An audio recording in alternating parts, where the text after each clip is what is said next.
আজকের গল্পটি এবং চরিত্র পুরোটাই কাল্পনিক। আপনাদের যদি গল্পটি ভালো লেগে থাকে প্লিজ শেয়ার করবেন এবং কমেন্ট সেকশনে জানাবেন নেক্সট পর্বের জন্য। গল্পের নাম খারাপ ছেলে। গল্পের লেখকের নাম কাত্যায়নী পুত্র কুমারেশ দাস।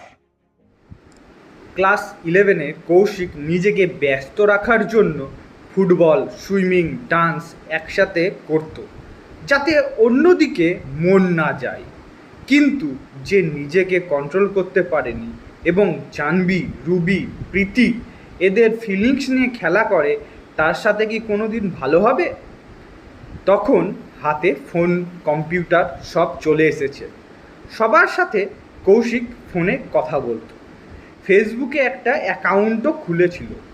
কেউ দেখা করতে পারতো না, তাই ফেসবুকে তার একাকিত্ব কাটানোর জন্য ডান্সের ভিডিও বানিয়ে আপলোড করত। তারপর কৌশিক এমন একজনকে খুঁজছিল যে তার পাশে বসে তার কথাগুলো শুনুক আর বুঝুক, কারণ সব কিছুর অনুভূতি ফোনের মাধ্যমে তো আর প্রকাশ করা যায় না।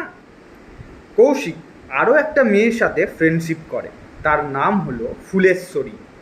ইন্দুবালা কৌশিকের সাথে কোনোদিনও বাইরে দেখা করতো না, তাই ফুলেশ্বরীর সাথে কৌশিকের একটা ভালো সম্পর্ক তৈরি হয়ে গেছে। কারণ ফুলেশ্বরী বাইরে দেখা করতে পারত, কৌশিককে টাইম দিত, বসে বসে কৌশিকের কথা শুনত।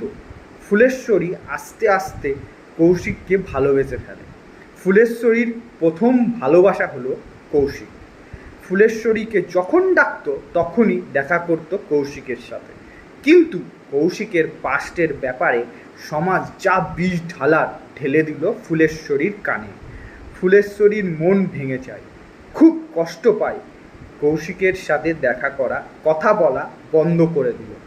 কৌশিক কিছুতেই প্রকাশ করতে পারছিল না যে সে কি চায়।